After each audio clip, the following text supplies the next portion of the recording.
Hello जी, नमस्कार। आज जो हम क्लास 11th का सेट थ्योरी से रिलेटेड क्वेश्चन करेंगे और जो जनरली सेशन एंडिंग एग्जाम में जो क्वेश्चन पूछे जाते हैं उनको डिस्कस करेंगे। ठीक है, तो सबसे पहले जो है सेट क्या होता है वो हम देखेंगे। सेट क्या होता है, what is set? Set is a well defined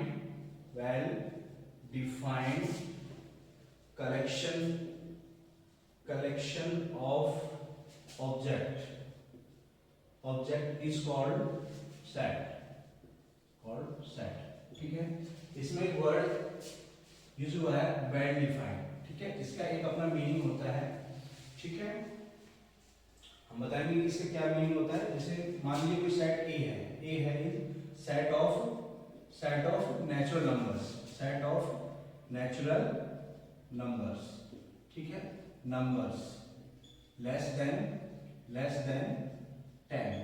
okay, तो अगर हम इसको लिखना चाहें तो कैसे लिखेंगे?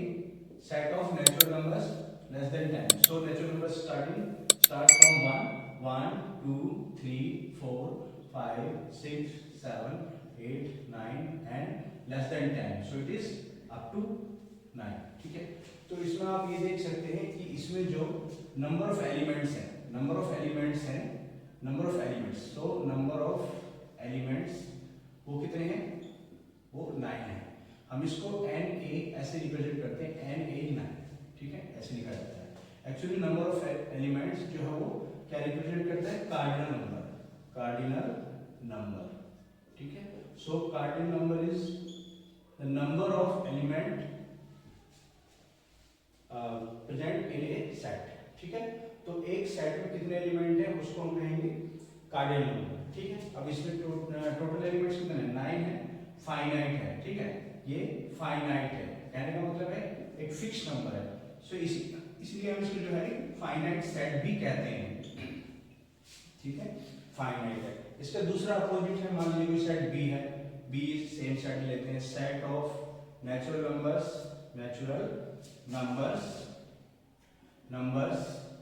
Okay, set of natural numbers. तो अगर हम नेचुरल नंबर्स की बात करेंगे तो हमारे कहां से स्टार्ट होंगे? दिमाग हमारा 1 से स्टार्ट होगा, 2 3 और उसके बाद एंड सो ऑन। ठीक है, और ये खत्म नहीं होंगे। ठीक है, तो यहाँ पे जो कार्डिनल नंबर है इसका वो इनफिनाइट है, मतलब कि काउंटेबल नहीं है, अनकाउंटेबल है। तो इस केस में जो नंबर ऑफ एलिमेंट्स है हम काउंट नहीं कर सकते, इसीलिए इसको हम बोलते हैं इनफिनाइट सेट। ठीक है, ये चीज है। ओके, तो यहाँ पे जितने भी हमने सेट दिए हैं वो क्या है? Well defined. ठीक है, एक फिक्स्ड है, एक मतलब कि जब भी हम कोई सेट पढ़ते हैं तो एक सेट हमारे दिमाग में उभर के आता है। ठीक है, इसी तरह से जैसे मान लीजिए कि सी सेट है, सेट ऑफ वॉवेल्स। ठीक है, तो सेट ऑफ वॉवेल्स क्या है? ए ई आई ओ यू। ठीक है, जैसे ही हम बात करेंगे सेट ऑफ वॉवेल्स, तो वॉवेल्स की बात करेंगे तो हमारे दिमाग में ये सारे लेटर्स आएंगे। ठीक है, तो ये भी वेल डिफाइंड है। यहाँ पे जो इसका कार्डिनल नंबर होगा 5 होगा और ये फाइनाइट सेट होगा। ठीक है, इसी तरह से जो है अगर हम कोई डी सेट लेते हैं, let D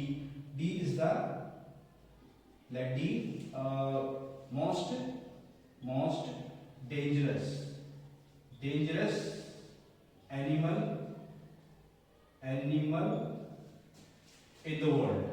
in the world. ठीक है, तो इसमें लिखा है कि most dangerous animal in the world. क्या हो सकता है? कोई बच्चे सोचेगा कि मोस्ट डेंजरस एनिमल जो है वो हाथी हो सकता है, एलिफेंट हो सकता है, कोई सोचेगा कि जिराफ हो सकता है, कोई सोचेगा कि जो है वो आपका टाइगर हो सकता है कि लॉयन हो। ठीक है, तो यही अगर हम किसी बच्चे से पर्टिकुलर 10 बच्चों से पूछेंगे तो 10 बच्चों के जो जवाब हैं वो अलग अलग आएंगे। ठीक है, अलग अलग आएंगे। तो इस केस में ये जो सेट है वो क्या है? Well defined. It is not well defined. So well defined, so it is not a set. So it is not well defined, it is not a set. तो ये जो वेल डिफाइंड नहीं है इसलिए सेट नहीं है। कहने का मतलब है कि अगर हम एक क्वेश्चन 10 बच्चों से करेंगे तो 10 बच्चों का जो आंसर है वो सेम आना चाहिए। ठीक है, इसी तरह से अगर हम कोई ई सेट लेते हैं, let E is a set, let most talented, मान लीजिए मोस्ट टैलेंटेड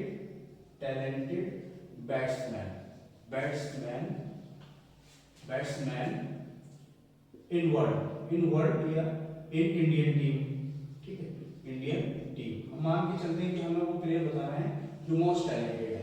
तो यहाँ पे जो टैलेंटेड है इसकी क्या डेफिनेशन है? टैलेंटेड की कोई पर्टिकुलर डेफिनेशन नहीं है, ठीक है। तो टैलेंटेड में हो सकता है कि वो बॉलर अच्छा हो, ठीक है, बॉलर अच्छा हो सकता है कि वो बैट्समैन अच्छा हो, ठीक है, बैट्समैन अच्छा हो, ठीक है। तो यहाँ पे जरूरी नहीं है कि अगर हम यही क्वेश्चन बच्चे से पूछे कि मोस्ट टैलेंटेड बैट्समैन या बॉलर बताइए इंडियन टीम में जो सबसे ज्यादा रन स्कोर करते हो या अच्छा खेलते हो, ठीक है। तो ऐसा जरूरी नहीं कि सभी बच्चे एक ही आंसर देंगे, सभी अलग अलग आंसर बताएंगे। कोई विराट कोहली को कहेगा, कोई जैसे आपका रोहित शर्मा को कहेगा, या फिर कोई दूसरे बैट्समैन को भी कह सकता है। तो ये भी यहाँ पे क्या है कि ये वेल डिफाइंड नहीं है, so it is not well defined, hence it is not set, hence it is not set, okay, it is not set. Similarly मान लीजिए हम कोई और सेट ले लेते हैं, मान लीजिए मोस्ट टैलेंटेड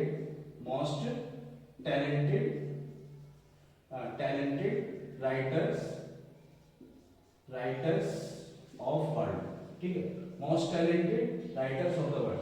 तो यहाँ पे जो टैलेंटेड है, सबसे ज्यादा टैलेंटेड राइटर कौन है ये भी कहना मुश्किल है, ठीक है। तो अपनी अपनी चॉइस में है, किसी को मुंशी प्रेमचंद अच्छा लगता है, किसी को दूसरे राइटर अच्छे लगते हैं, ठीक है। तो यहाँ पे भी क्या है, जो it is not well defined, so it is not a set, ठीक है। तो ये क्या है, एक सेट नहीं है, ठीक है। तो ये डेफिनेशन का सेट है। So a set, a well defined collection of object is called a set, okay. तो इसमें हमने जो है कार्डिनल नंबर के बारे में बात की, फाइनाइट इनफिनिट सेट के बारे में बात की, ठीक है। ये चीज representation of set, representation of sets, ठीक है। सो हम सेट्स को कितने तरीके से रिप्रेजेंट कर सकते हैं? सेट्स को जनरली दो तरीके से रिप्रेजेंट कर, first is roster method, roster और टेबुलर मतलब कि नंबर्स की फॉर्म में लिखना, टेबुलर मतलब क्या होता है, नंबर। और दूसरा होता है रूल मेथड या फिर set builder form,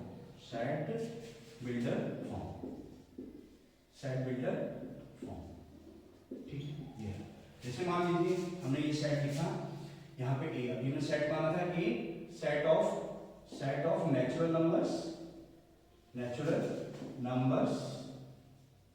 less than 10, ठीक है, लेस देन 10। तो यहाँ पे जो क्या है, ये सेट है, तो इसको हम कौन सी फॉर्म में लिखा है, ये एक्चुअली क्या लिखा है, ये रूल मेथड में लिखा हुआ है, ठीक है। तो अगर हम इसको जो है सेट बिल्डर में लिखना चाहते हैं, रूल मेथड रोस्टर में लिखना चाहते हैं, या फिर टेबुलर में लिखना चाहते हैं, तो set of natural numbers less than 10 क्या हो जाएंगे इसके, दीज आर 1 2 3 4 5 6 7 8 एंड 9, ओके। तो ये जो है क्या है, एक टेबुलर फॉर्म है, तो इसको हम जो है इस तरह से लिखा जा सकता है, ठीक है। तो जनरली जो है ये this is called the roster method, okay. और इसको हम कहेंगे रूल मेथड। तो हम इसको ऐसे करके लिख सकते हैं, A x such that x is a natural number less than 10, ठीक है। इस तरह से इसको लिखा जाएगा, ठीक है। तो this is called the roster method and this is called the rule method और सेट बिल्डर फॉर्म, ठीक है। मान लीजिए दूसरा कोई सेट लिखा है, that set A, set B, x such that x is even number less than 5, okay, less than 5, even number less than 5 or so it will be even number less than 5, so it will be 2 4, only 2 and 4. So this is the roster method and this is set builder form, तो एक question जरूर आता है roster form को set builder form में लिखना और set builder form को रोस्टर फॉर्म में लिखने के लिए आता है, एक नंबर का जो क्वेश्चन आता है, ठीक है। तो मान लीजिए कोई सेट दिया हुआ, मान लीजिए सी सेट दिया हुआ है, सी set is 1 by 2, okay, 1 by 3, 1 by 2 by 3, 2/3, 3/4, 4/5, 5/6, okay, and 5/6, okay, ये है, ठीक है। तो ये कौन से फॉर्म में लिखा हुआ, जिसे लेटर है roster form, roster form, okay. हमें अगर इसको सेट बिल्डर फॉर्म में लिखना है तो कैसे लिखेंगे इसको, सेट बिल्डर फॉर्म में कैसे लिखेंगे, तो इसकी सबसे पहले प्रॉपर्टी को पहचानना है कि क्या इसमें दिया हुआ है, ठीक है। तो आप देख रहे हैं कि फर्स्ट फॉर्म है, ये फर्स्ट टर्म है, ये सेकंड टर्म है, ये थर्ड टर्म है, ये फोर्थ टर्म है, ये फिफ्थ टर्म है, ठीक है। तो ये जो फर्स्ट टर्म है, first, second, third and fourth and fifth, ठीक है। तो इसमें देख रहे हैं कि फर्स्ट टर्म है वो यहाँ पे फर्स्ट टर्म है 1 आ गया, सेकंड है 2 आ गया, या थर्ड टर्म है 3 आ गया, फोर्थ टर्म है यहाँ पे 4 आ गया, और फिफ्थ टर्म है यहाँ पे 5 आ गया। तो कहने का मतलब है कि जो टर्म है वो फर्स्ट, जैसे सेकंड टर्म है तो यहाँ पे 2 आ गया, तो यहाँ पे x such that x equals to n, ठीक है। क्योंकि जो भी हम टर्म फाइंड कर रहे हैं, देख रहे हैं उसका जो n है वो यहाँ पे आ रहा है, ठीक है। और ये नीचे जो नंबर आ रहा है इसमें एक ऐड होके आ रहा है कि 3 + 1 4, 4 + 1 5, 5 + 1 6, so it will B n + 1, ठीक है। अब यहाँ पे हमें इसको रेंज भी बताना पड़ेगा, क्योंकि जो n का वैल्यू कहां से कहां में रेंज कर रहा है, 1 2 3 4 एंड 5, तो ये x equals to n/n + 1 such that n क्या है, natural number, n natural number less than equals to 5 and greater than equals to 1, ठीक है। तो इस तरह से हम लिखेंगे, तो x such that x equals to n/n² + 1 where n is less than 3 and greater than 1, ठीक है। और n क्या है वहां पे, where n belongs to natural number, ठीक है। तो यहाँ पे भी जो आपको लिखना पड़ेगा कि यहाँ जो है वो n क्या है, वो नेचुरल नंबर है, ठीक है, ये लिखना पड़ेगा। तो यहाँ पे जो n का वैल्यू है वो 1 से लेके 3 तक रेंज कर रहा है, इसका मतलब फर्स्ट टाइम जब हम इसमें 1 सब्स्टिट्यूट करेंगे, तो 1 सब्स्टिट्यूट करेंगे तो मान लीजिए सेट d है, तो d किसके बराबर हो जाएगा, फर्स्ट जो है 1/1² + 1 2 हो जाएगा, देन सेकंड टर्म 2 हो जाएगा, देन 2 2 जा 4 + 1 5 होगा, and then it will be 3 and 3 is 9 + 1 10 हो जाएगा। तो ये इसका जो है क्या होगा, ये इसका रोस्टर फॉर्म हो जाएगा, ये इसका सेट बिल्डर फॉर्म हो जाएगा। सबसेट की बात करेंगे कि सबसेट क्या होता है, ठीक है। तो मान लीजिए कोई सेट दिया हुआ है, सेट ए,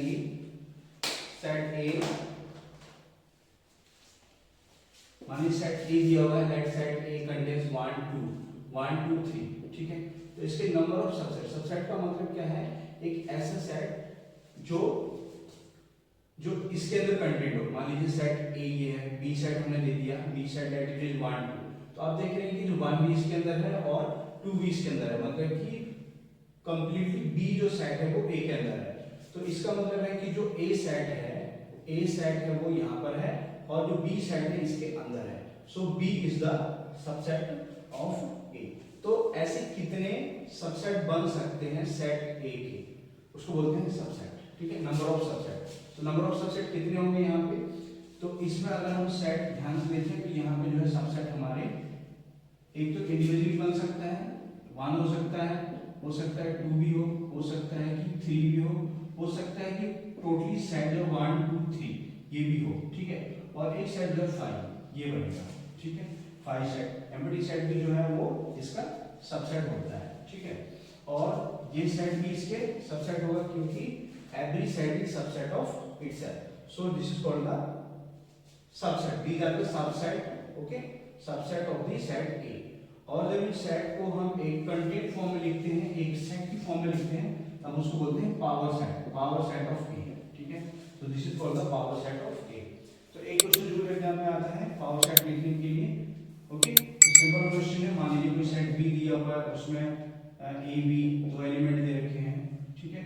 तो यहाँ पे जो पावर सेट ऑफ A बनेगा उसमें सबसे पहले जो है आपको 5 आएगा, उसके बाद जो है यहाँ पे A set and then B set and then set AB set, ठीक है। कई बच्चे जो है इस ब्रैकेट को लिखने में भी गलती करते हैं, हमेशा जो है ये कर्ली ब्रैकेट के अंदर ही लिखा जाता है सेट, ठीक है। स्क्वायर ब्रैकेट या पैरेंथेसिस में ये लिखना एकदम गलत है, ठीक है।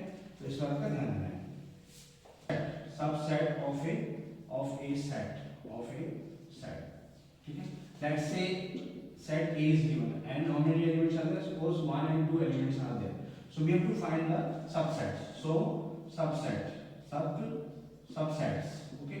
तो subset क्या है?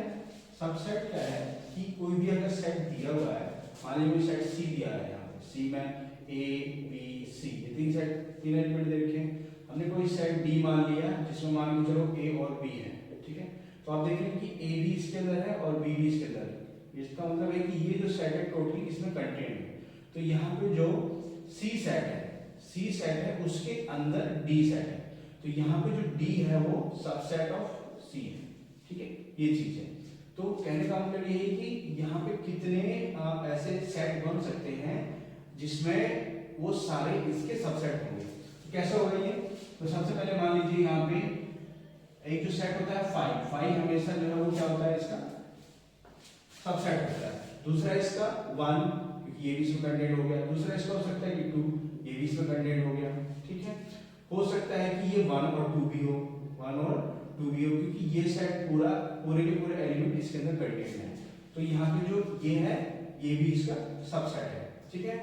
तो अब इसको हम अगर सेट की फॉर्म में लिख दें that is 5 and 1 and 2 and then 1 2, okay.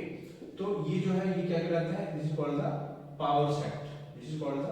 Power set of set ए। मतलब कि जितने भी सबसेट बनेंगे इसके उनको अगर हम सेट की फॉर्म में लिख दें तो हम उसको पावर सेट बोलते हैं, ठीक है। तो यहाँ से यहाँ तक जो है ये क्या है इसके, ये प्रॉपर सबसेट बोलते हैं इसको, प्रॉपर सबसेट मतलब कि ऐसे सेट जिनमें नंबर ऑफ एलिमेंट्स जो सेट ए है या कोई दूसरा सेट है उससे कम होते हैं, ठीक है। क्योंकि इस सेट में 1 2 है तो इसमें 1 2 है, तो ये इसका प्रॉपर सेट नहीं है। These are the proper subsets, okay. ये है। इसी तरह से अगर मान लीजिए कोई सेट बी दिया हुआ है 1 2 3, ओके। 1 2 3 हमें इसके जो है सेट्स लिखने हैं। तो सबसे पहले जो है 5 लिखेंगे, नेक्स्ट जो है वो 1 हो जाएगा, नेक्स्ट जो है वो 2 हो जाएगा, नेक्स्ट जो है वो 3 हो जाएगा, नेक्स्ट जो है वो, अब इसमें पेयरिंग करेंगे 1 2 भी हो सकता है, नेक्स्ट जो है 1 3 भी हो सकता है, नेक्स्ट जो है वो 2 3 भी हो सकता है और नेक्स्ट जो है वो क्या हो सकता है 1 2 3 भी हो सकता है, ठीक है। ये है, समझ में आ गया। तो यहाँ पे देखेंगे ये जो है क्या है, सारे के सारे सबसेट है इसकी, ठीक है। और अगर हम इसकी सेट की फॉर्म में लिखेंगे this is called the power set of set A, set B, ठीक है, set B, power set of set B, ठीक है। तो इसमें नंबर ऑफ एलिमेंट कितने हैं 1 2 3 4 5 6 7 and 8, ठीक है। यहाँ पे जो है नंबर एलिमेंट कितने थे 1 1 2 3 and 4, ठीक है। तो यहाँ पे जो नंबर ऑफ एलिमेंट्स है, यहाँ पे 2 है तो इसके नंबर ऑफ सबसेट 4 हो गए, यहाँ पे 3 है तो इसके नंबर ऑफ सबसेट कितने हो गए जो है वो 8 हो गए, ठीक है। तो यहाँ पे जो जनरल रूल होता है, रूल क्या है कि नंबर ऑफ सबसेट क्या हो जाएगा 2 power n, where n is the number of elements in set, ठीक है। तो यहाँ बात करेंगे कि यहाँ पे कितने एलिमेंट है, 2 एलिमेंट है। तो अगर इसके नंबर ऑफ सबसेट फाइंड करेंगे कितना हो जाएगा 2 power 2, तो कितना हो जाएगा 4, ठीक है। जो यहाँ पे 4 दिया है। इसी तरह से यहाँ पे हमें सबसेट फाइंड करने हैं तो सबसेट क्या हो जाएंगे 2 power 3 is 8, तो नंबर ऑफ सबसेट कितने होंगे 8। तो इस तरह से अगर एक नंबर में क्वेश्चन पूछा जा सकता है कि अगर किसी सेट में n एलिमेंट्स हैं, ए में मान लीजिए n एलिमेंट्स हैं, तो नंबर ऑफ सबसेट कितने हो जाएंगे इसके, नंबर ऑफ सबसेट जो है वो इसके 2 power n हो जाएंगे, ठीक है, ओके। वेन डायग्राम रिप्रेजेंटेशन,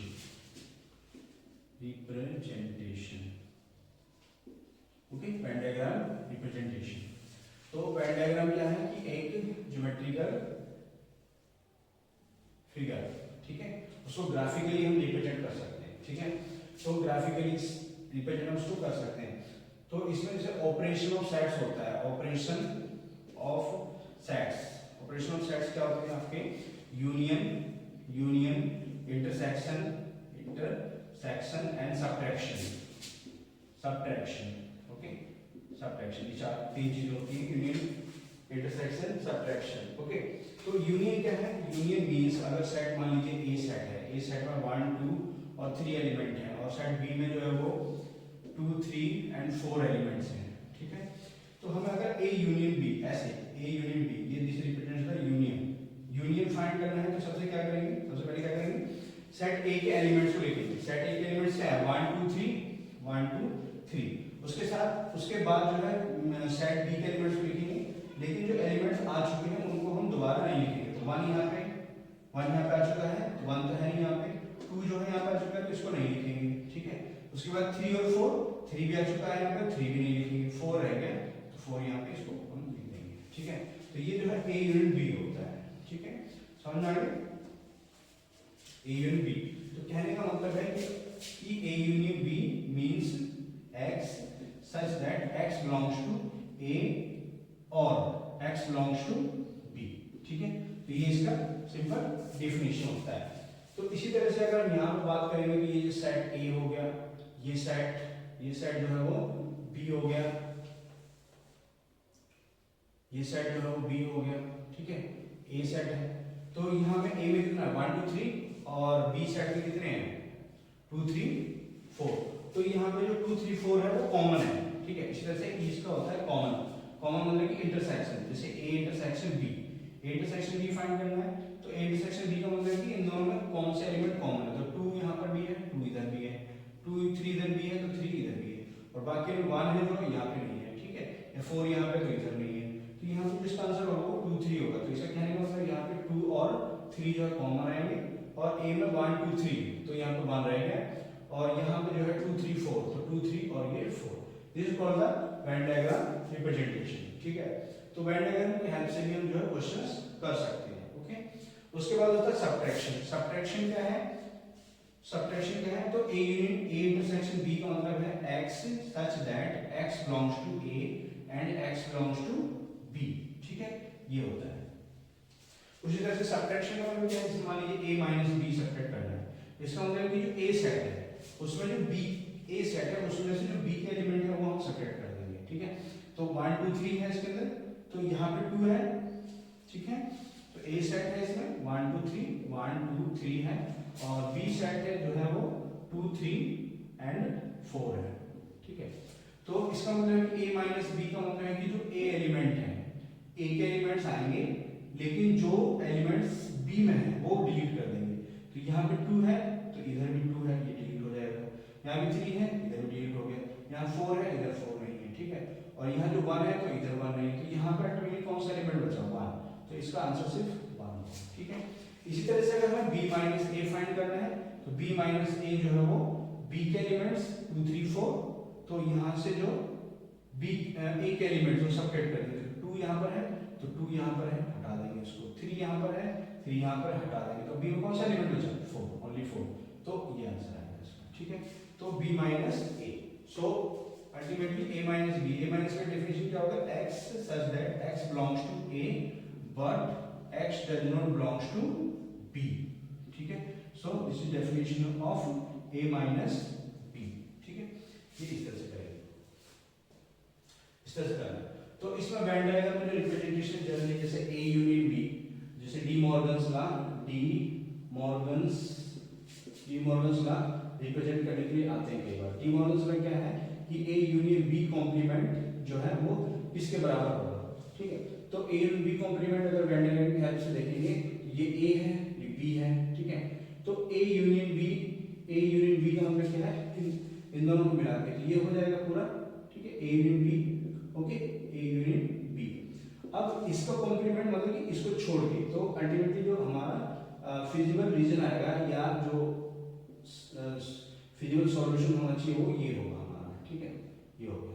ठीक है, तो इसको जो हम कैसे रिप्रेजेंट करेंगे, इसको हम जो है यहाँ पे a complement intersection b complement की फॉर्म में लिखा जा सकता है. ठीक है, तो इसको भी अगर हम यहाँ पे वेन डायग्राम्स की हेल्प से प्रूव करना चाहें तो कर सकते हैं. जैसे ये a हो गया, ये b हो गया, a और b. ठीक है, तो a कॉम्प्लीमेंट का मतलब a को छोड़ के. ठीक है, तो a को छोड़ देंगे यहाँ पे, तो क्या बचेगा हमारा? ये बचेगा हमारा यहाँ पे इस तरह से, ये बचेगा और बी भी कवर करेगा, ठीक है, ये हो गया, ठीक है। और बी कॉम्प्लीमेंट क्या होगा, बी को छोड़कर, जब बी को हम छोड़ेंगे यहाँ पे, बी को हम छोड़ेंगे तो इसको टोटली पूरे सेट को हमें छोड़ना पड़ेगा यहाँ पे, और इसका कॉम्प्लीमेंट मतलब कि इसको छोड़ेंगे तो क्या हो जाएगा, यहाँ पे ये हो जाएगा, ठीक है, ये बचेगा ये वाला, ठीक है। इसको बी को हम छोड़ देंगे, इसको छोड़ना पड़ेगा। तो अब यहाँ पे कॉमन क्या है, इंटरसेक्शन मतलब कॉमन, तो आप देख रहे हैं कि जो ब्लैक लाइन्स है और जो रेड लाइन्स है वो कहाँ पे कॉमन है, वो यहाँ पर है, ठीक है, यहाँ पर, ठीक है, इधर यहाँ पे, इसमें यहाँ पे कॉमन है, यहाँ पे, ठीक है, इधर यहाँ पे कॉमन है, ठीक है। तो यही वाला जो है आप देख रहे हैं कि ये जो फिजिकल रेड और ब्लैक का रीजन है और ये वाला रीजन है, दोनों सेम आ गए, इसका मतलब है कि ये जो रिजल्ट है वो इसके बराबर है, ठीक है। तो ये ट्रू है।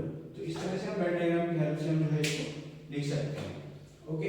इसी तरह से नेक्स्ट जो है वो A intersection B complement, that is A intersection और ये यूनियन हो जाएगा देन बी कॉम्प्लीमेंट, इसको भी हम वेन डायग्राम की हेल्प से कर सकते हैं, ठीक है। तो वेन डायग्राम से रिलेटेड आपको डायग्राम बनाने के लिए आ सकते हैं, ओके।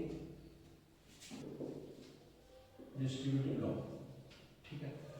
डिस्ट्रीब्यूटिव लॉ क्या है कि ए यूनियन बी, ठीक है, ए यूनियन बी और इंटरसेक्शन विद सी, तो ये जो फाइनली किसके इक्वल होता है, यहाँ पे ये जो सेट है इंटरसेक्शन एंड सी, तो ये बारी बारी से जो है इसके साथ कंबाइन होता है, क्या लिखेंगे, ए इंटरसेक्शन सी, ओके।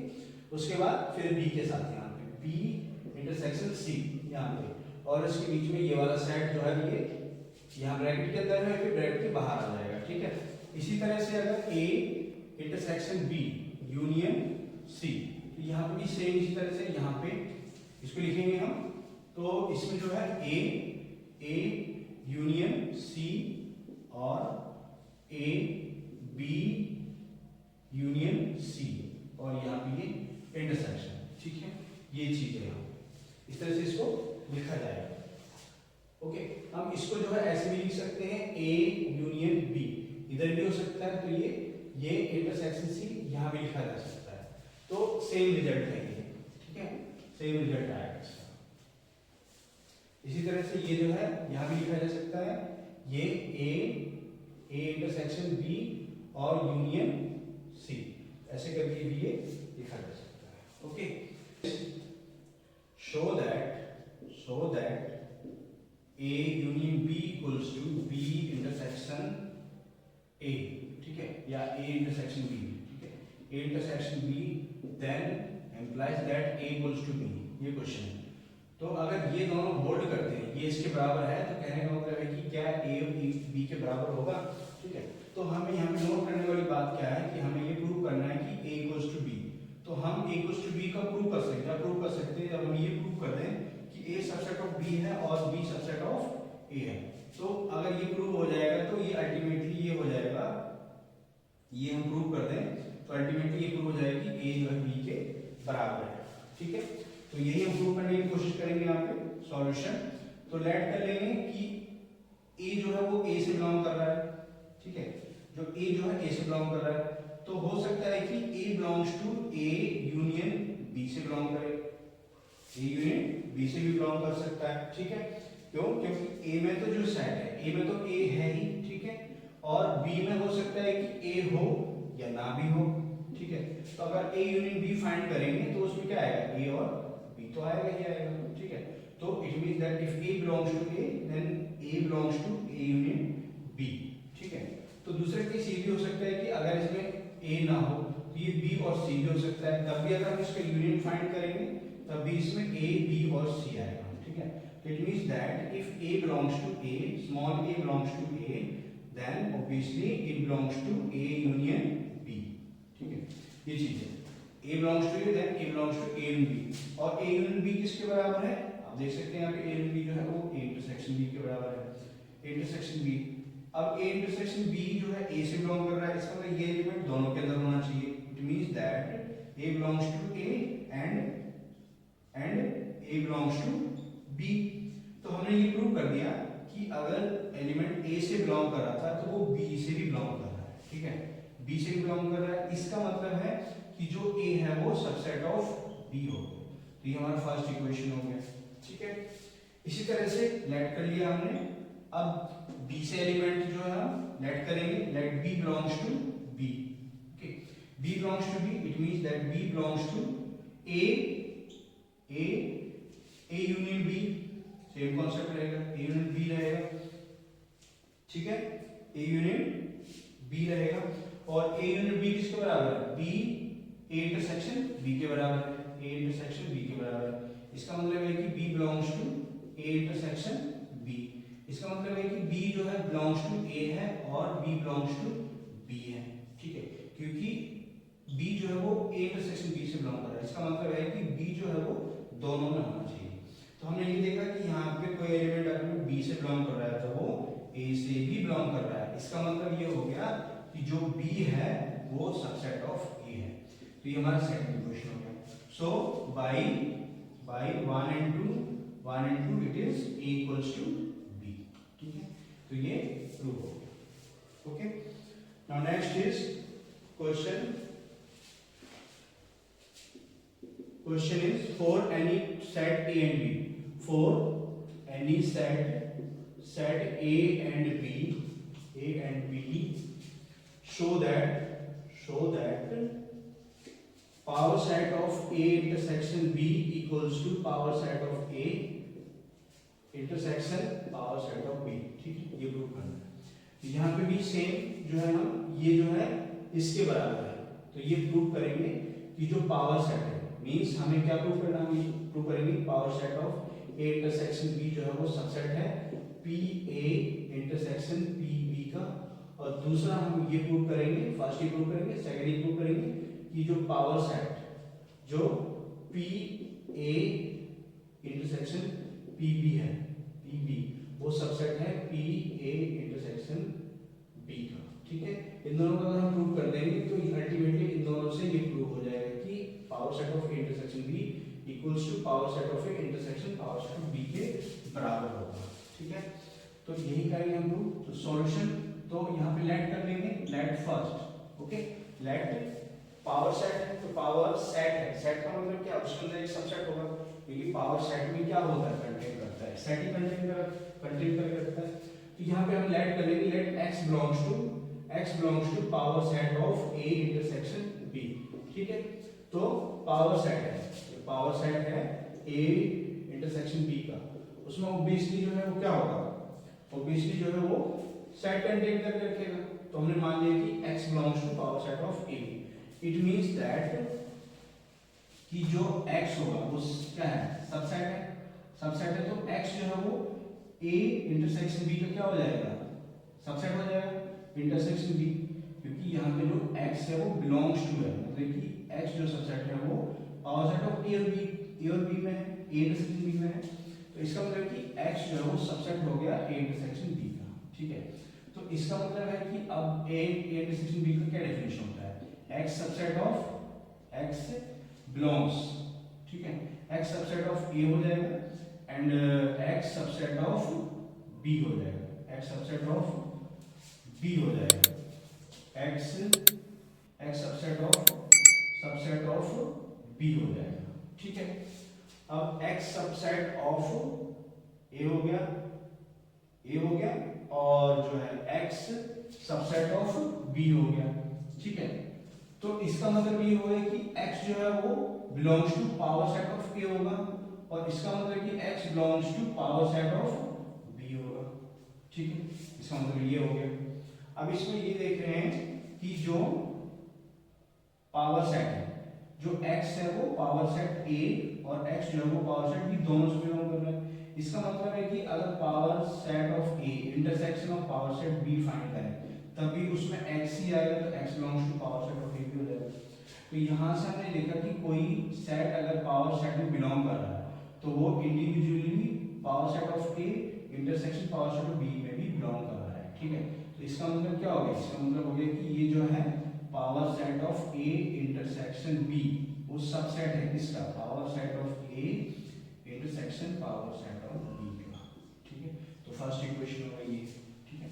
इसी तरह से हम लेट कर लिए, लेट कोई वाई सेट है, Y set belongs to power set of A and intersection power set of B, ठीक है, पावर सेट ऑफ बी, ठीक है। तो यहाँ सबसे पहले डेफिनेशन इंटरसेक्शन का डेफिनेशन लगाएंगे। अगर कोई वाई सेट बिलोंग कर रहा है दोनों से और इंटरसेक्शन है तो इसका मतलब इंडिविजुअली दोनों से बिलोंग करेगा। It means that Y belongs to power set of A and Y belongs to power set of B, ठीक है। अब वो पावर सेट ऑफ ए का एक एलिमेंट है ना, एलिमेंट है। इसका मतलब क्या हो गया, पावर सेट ऑफ ए का वो जो है एक एलिमेंट है। इसका मतलब हो गया कि y जो है वो क्या हो गया, सबसेट हो गया इसका a का, है ना, a का सबसेट हो गया, ऑब्वियसली होगा ही होगा। और जो है यहाँ पे देखेंगे तो ये y जो है वो भी सबसेट हो जाएगा किसका, b का हो जाएगा, b का सबसेट हो जाएगा। अब यहाँ पे जो a है, ठीक है, तो जो y है सबसेट ऑफ a है and y subset of b है।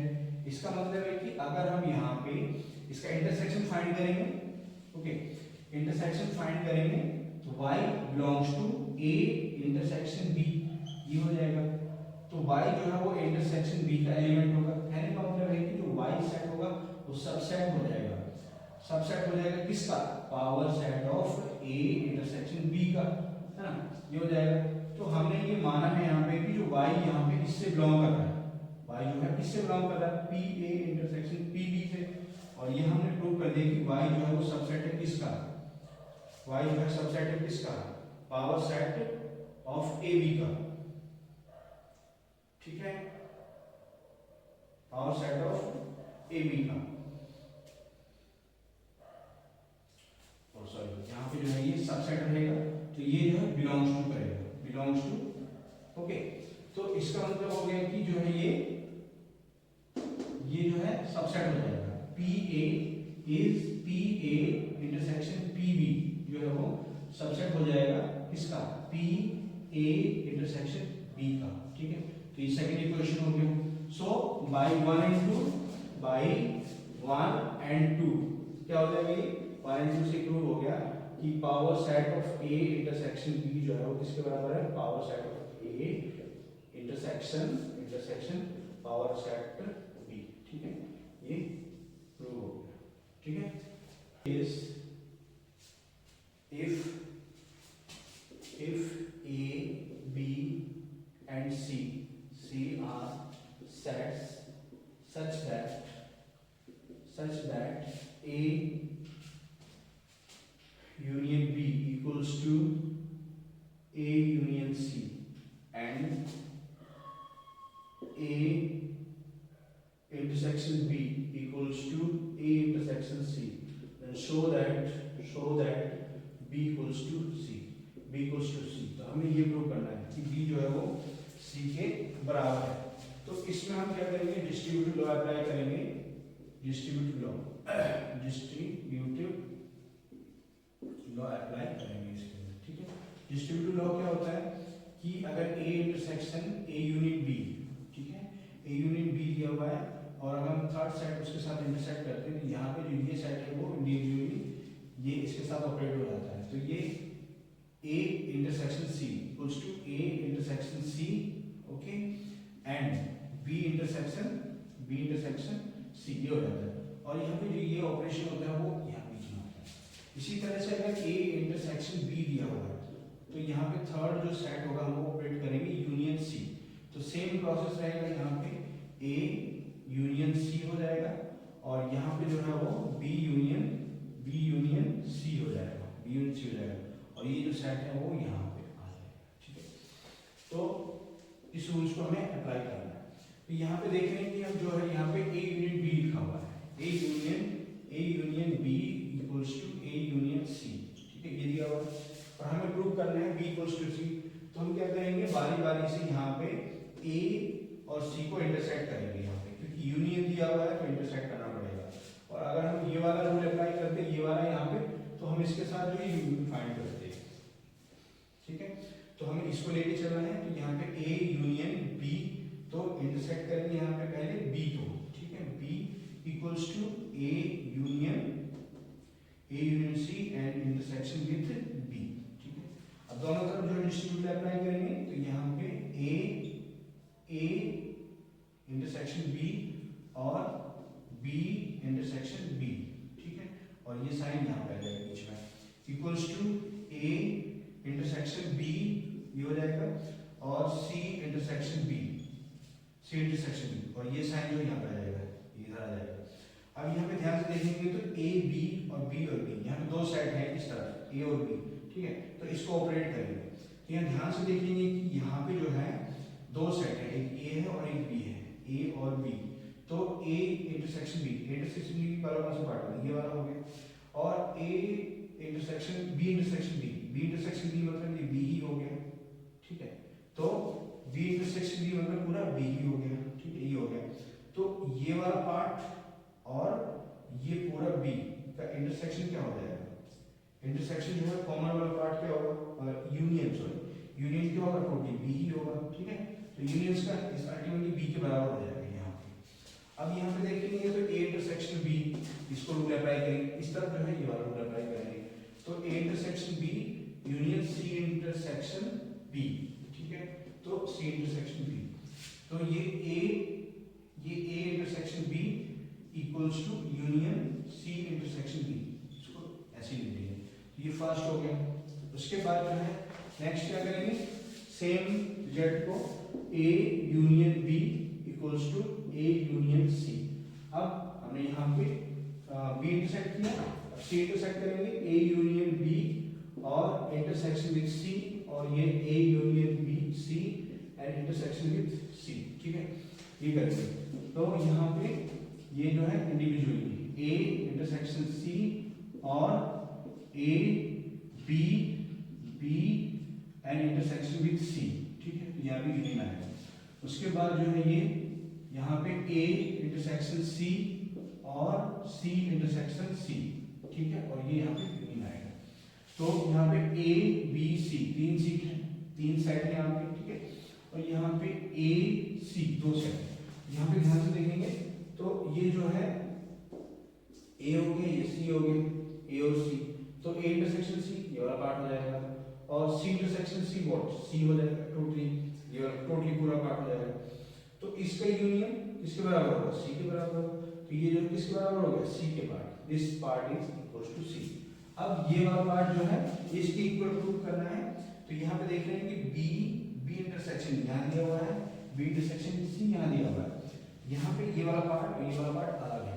तो इस वाला पार्ट जो है, ये वाला पार्ट इसके बराबर है, यहाँ पे इसके बराबर है, तो इसको रिप्लेस कर देंगे ए इंटरसेक्शन बी, ठीक है, और यूनियन बी इंटरसेक्शन सी, ठीक है, तो ये किसके बराबर हो गया, सी के बराबर। तो अब देखेंगे ये वाला पार्ट और ये वाला पार्ट दोनों सेम है, और बी वहां पे सी है, इधर बी है, तो this equation is second equation. तो यहाँ पे by 1 and 2 b equals to C, prove, ठीक है। बहुत ही अच्छा क्वेश्चन है, एग्जाम में सेशन एंडिंग में 99% इसके आने के चांसेस रहते हैं। A and B are given such that A equals to A intersection B और यूनियन A माइनस B, ठीक है, और ये प्रूव करना है, and A union B minus A equals to A union B, ठीक है, ये है। तो ये A और B दो साइड दिए हुए हैं, तो हमें बताना है कि ये जो है इसके इक्वल होता है और ये जो है इसके इक्वल होता है, ठीक है। तो सेम साइड है यहाँ पे, तो यहाँ पे हम क्या करेंगे, A इंटरसेक्शन B, ठीक है, यूनियन A माइनस B, ये दिया हुआ है। तो A माइनस B क्या होता है, यहाँ पे एक्चुअली सेट होता है, यहाँ पे ये A है, ये B है, तो A और B, तो A माइनस B क्या है, ये वाला पार्ट है, इसको A माइनस B। तो A माइनस B कैसे लिख सकते हैं, A intersection with B complement, ये इसके इक्वल होता है, ठीक है। तो अब यहाँ पे A intersection B union A intersection B B complement, ठीक है, ये लिखा हुआ है इसके बराबर। तो यहाँ पे ये जो है किसके बराबर लिखा हुआ है, बीच में यूनियन है, तो ऑब्वियसली जाहिर सी बात ये यहाँ पे लिखा हुआ है, यहाँ पे ये देख रहे हैं, तो A intersection C and B intersection C, तो A intersection B and A intersection B complement. तो यहाँ पे हम लिखेंगे ए यूनियन बी, ठीक है, ए यूनियन बी, ठीक है, यहाँ पे तो यहाँ पे ए यूनियन बी, ठीक है, ए यूनियन बी, यहाँ पे ये जो है इधर इंटरसेक्शन, ए इंटरसेक्शन जो है ये होता है, ठीक है, इसको हम ऐसे लिख सकते हैं, ठीक है, B intersection A, okay, union B complement intersection A, ऐसे करके लिख सकते हैं। यहाँ पे देख रहे हैं कि दोनों सेम है, तो इसका मतलब है कि ये जो है इंटरसेक्शन ए यहाँ पे आएगा और यहाँ पे बी यूनियन बी कॉम्प्लीमेंट आएगा, ऐसे करके इसको लिखा जाएगा, क्योंकि अगर हम इसमें डिस्ट्रीब्यूटिव लॉ अप्लाई करेंगे तो वापस हमारा यही बनना चाहिए, तो ये हमारा बनेगा, ठीक है। तो ये यहाँ पे देखेंगे तो बी इंटरसेक्शन ए हो गया और ये बी कॉम्प्लीमेंट इंटरसेक्शन ए हो गया, तो ये फाइनली जो है इस तरह से लिखेंगे। तो बी यूनियन बी कॉम्प्लीमेंट किसके बराबर होता है, बी यूनियन बी कॉम्प्लीमेंट, ठीक है, बी है ये, तो बी तो ये हो गया और इसका कॉम्प्लीमेंट हमारा ये वाला हो गया, ये वाला पार्ट, और इन दोनों का यूनियन फाइंड करेंगे तो यू के बराबर होगा, that is U intersection A, तो U intersection A means what, ये प्रूव हो गया, ठीक है, तो ये ए के बराबर हो गया। इसी तरह से ए यूनियन बी माइनस ए किसके बराबर हो जाएगा, ए यूनियन बी के बराबर हो जाएगा, ठीक है, प्रूव करना है, प्रूव भी कर सकते हैं इसको यहाँ पे इस तरह से, यहाँ पे A minus B, A intersection B complement है, बी माइनस ए क्या हो जाएगा, बी आएगा, फिर ये इंटरसेक्शन कंप्लीट हो जाएगा तो ए कॉम्प्लीमेंट, ऐसे करके लिखा जाएगा, ठीक है। तो ए यूनियन यहाँ पे जो है बी इंटरसेक्शन ए कॉम्प्लीमेंट हो जाएगा, ठीक है, ये हो जाएगा।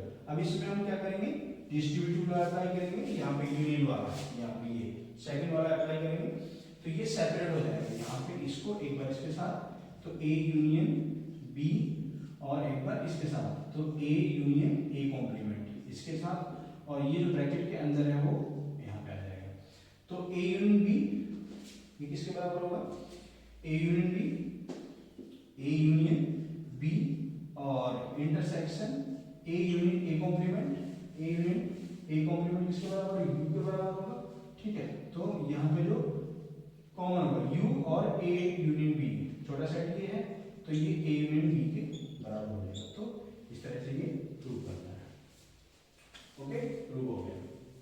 Next question is using properties,